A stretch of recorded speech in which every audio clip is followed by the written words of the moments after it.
कि एक टाइम बैठे रह गए, बहुत पेन आ गया, so that is one thing. दूसरा होता है कि कोई इन्फेक्शन है अंदर स्पाइन में जो लंबे टाइम तक नहीं पता चल रहा है पेशेंट को, ऑन एंड ऑफ बुखार आ रहा है जा रहा है, इग्नोर कर रहे हैं, नॉर्मल सर्दी खांसी वायरल समझ के छोड़ दिया, एक पैरासिटामोल ले लिया ठीक हो गया, वैसा टाइप का अगर वो हो रहा है बट ऑन एंड ऑफ बहुत टाइम तक चलता आ रहा है, तो दूसरे इन्वेस्टिगेशंस कराना बहुत ज़रूरी है। मे बी सिर्फ सिटिंग या सिर्फ पॉस्चर की वजह से वो पेन नहीं आ रहा है, वो रीज़न बैक पेन का कुछ और है। तो पहला consultation is appropriately dedicated to understand and diagnose the patient. तो पहला जो एफसी बोलते हैं, फर्स्ट कंसल्ट यहाँ पे जिसको कहा जाता है, it's properly understanding the history and coming to the diagnosis and explaining the patient, educating the patient कि आपको एग्जैक्टली ये पेन हो क्यों रहा है, किस प्रॉब्लम की वजह से हो रहा है। Because many people they don't know only कि उनके साथ जो हो रहा है, उनको जो पेन आ रहा है वो आ किस वजह से रहा है। बिकॉज वो कहीं पे भी जाते हैं, they get prescribed pain killers कि आप ये दवाई ले लो, 7 दिन के लिए ले लो, 5 दिन के लिए ले लो, जब तक वो मेडिसिन लेते हैं they are all good to go. लेकिन जैसे ही छोड़ दिया मेडिसिन लेना है, again they back to their routine, फिर से वो प्रॉब्लम आ जाता है। तो अगर वो छोटा सा था तो नहीं आना चाहिए था, करेक्ट। सो इसीलिए that first FC has a lot of significance, because वो जो 45 मिनट्स ड्यूरेशन का एफसी होता है, it is our responsibility properly to address the concern and then prescribe the right treatment to the patient, appropriate treatment. तो उसमें जो हम technology use करते हैं, where are we different as compared to the other things, other physiotherapy care which is there existing in the market till now.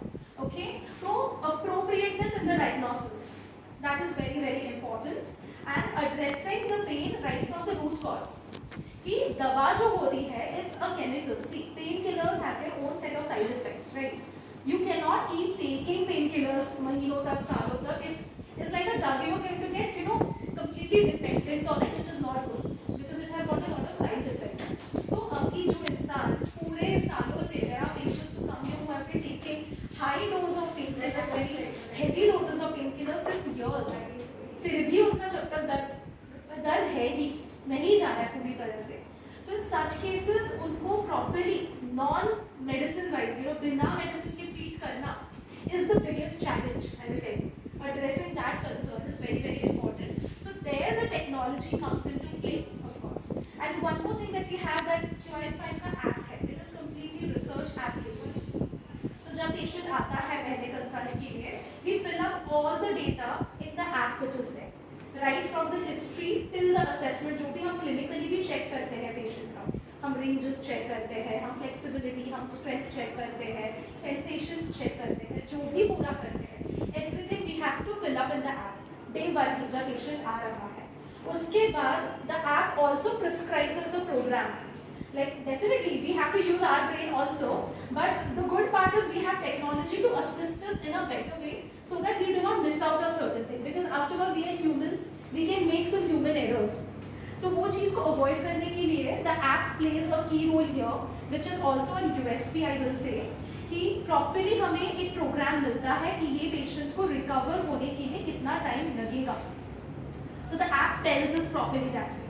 Okay, when we feed all the details and we click on the submit button, so सारे 9 levels fill करने के बाद हमको पूरा data दिख जाता है. It's like completely an AI, if you all have heard, artificial intelligence के बारे में if you all have listened. तो पूरी तरह से AI based वो ऐप है and we get feeding the data. उसके बाद हमको पता चलता है कि इस पेशेंट को मे बी 6 वीक्स लगेगा, ये पेशेंट को शायद 8 वीक्स लगेगा, इसको 12 वीक्स लगेगा. जो सिवियर केसेस होते हैं, we have to just see the conservative thing कि 1 month you take the treatment first, and then if it is not working, then maybe you need surgery. So वो cases surgical जाते हैं.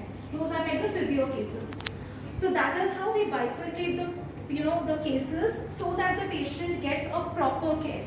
कि आपको and हमें भी एक confidently हम patient को बता सकते हैं कि this is your problem and this is the amount of time that you need. Because अगर आप भी कहीं जाते हो डॉक्टर को दिखाने के लिए, तो you also want to know कि मैं कितने टाइम में ठीक होने वाला हूँ. वही पहला क्वेश्चन रहता है ना कि अभी मुझे प्रॉब्लम है, मैं ऑलरेडी अभी 2 साल से कर रही हूँ, 2 साल से मेरे को दर्द है, अभी ठीक कब होगा वो मुझे पता.